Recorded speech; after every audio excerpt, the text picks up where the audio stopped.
Hi everyone, my name is Melissa Parks. I have my PhD in clinical and health psychology, and I've worked in the mental health field for quite a while now. I most currently work as a coach for expats and other global nomads who are looking to live their best life possible while living abroad. Usually my clients are coming to me because living abroad maybe hasn't turned out the exact way that they expected, or they've run into some bumps in the road.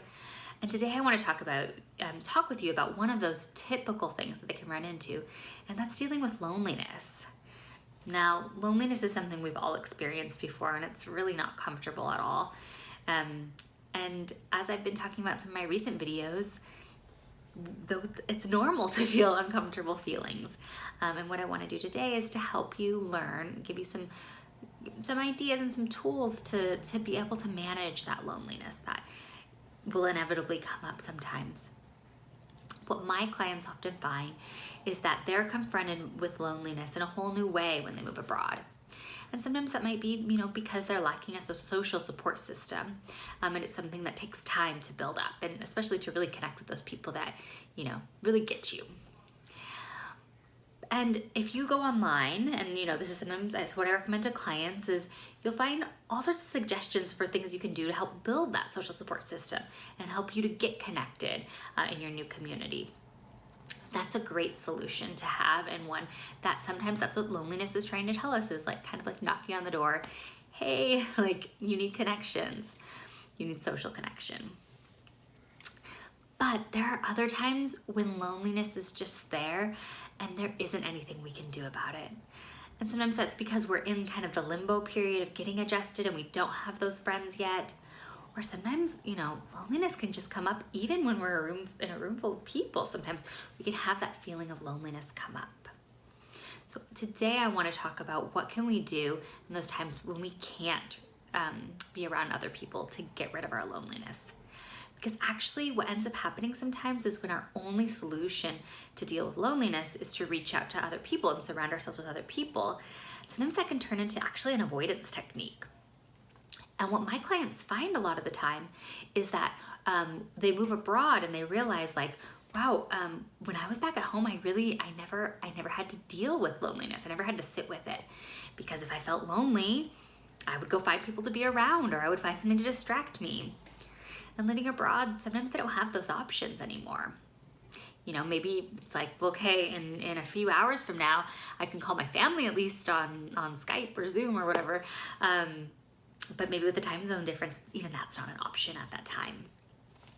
So often the solution is to use some of the techniques I've been talking about in my latest videos about just making space for and accepting the difficult feelings that come up. So making space for and accepting loneliness is one of those difficult feelings that can sometimes come our way, and sometimes there's nothing we can do to completely erase it. So sometimes also what my clients find as well is that they're I don't get why I'm feeling lonely.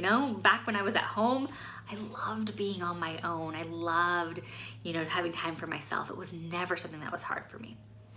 And what I've really discovered with working with different internationals and things my friends have said and things I've experienced myself is that that's really different. That's really, when we choose to be by ourselves, that is a totally different thing. And that's usually we're savoring kind of a feeling of solitude.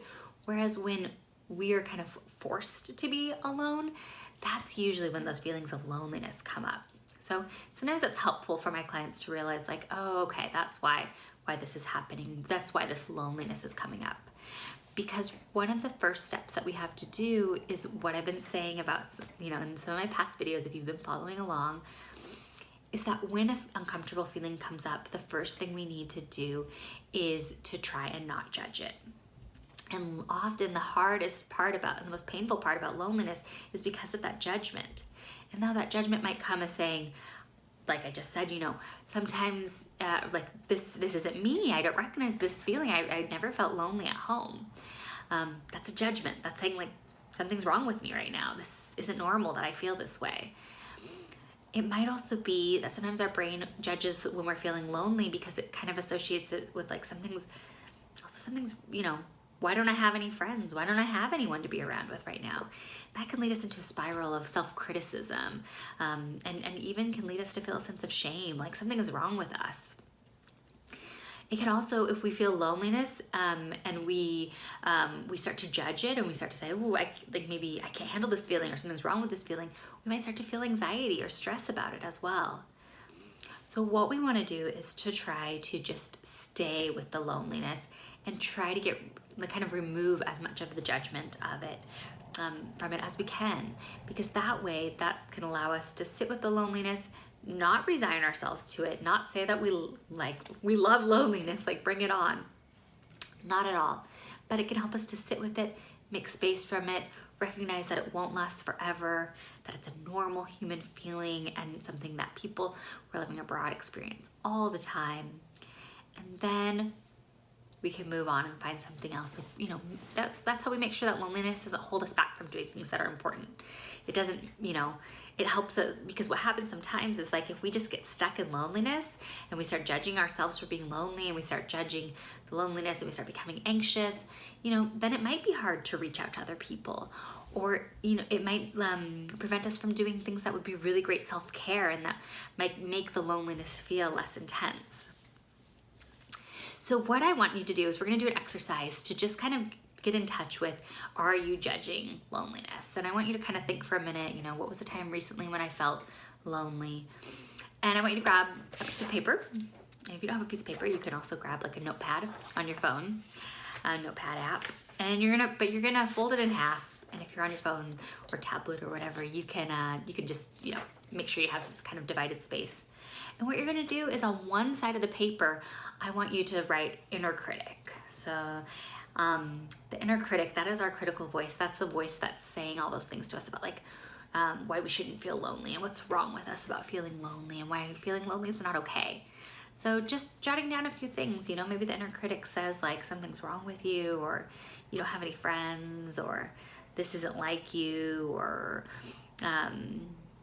what if you feel lonely forever? The inner critic can be really catastrophic too.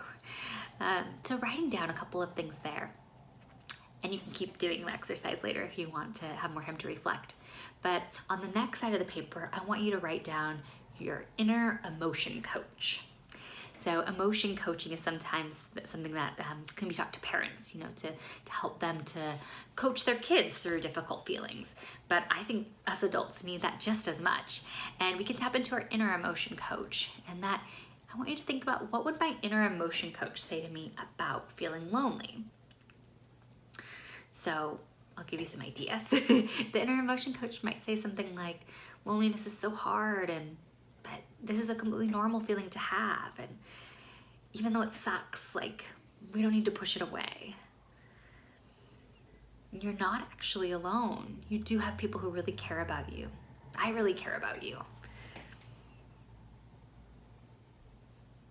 So maybe just thinking along some of those lines, and sometimes a good tip is to think, what would I really need a friend to tell me right now? Or what would I tell to a friend who I knew was going through a time of feeling really lonely?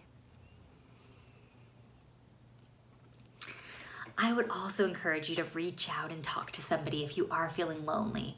Sometimes that means reaching out to a therapist or a coach, but sometimes it can also just be, sharing, having these more vulnerable conversations with your friends, with other people who are expats, other people who are living the same type of situation. Sometimes I think we can be afraid to say I feel lonely, because we think it means that, we think someone's gonna think I don't have any friends or something like that, and then that can lead to that cascade of judgment. But actually, it is a really normal feeling to have, and it feels so much more relieving to be able to say it out loud and to share with somebody. And you'll probably find that the person you're sharing with has also experienced that loneliness as well.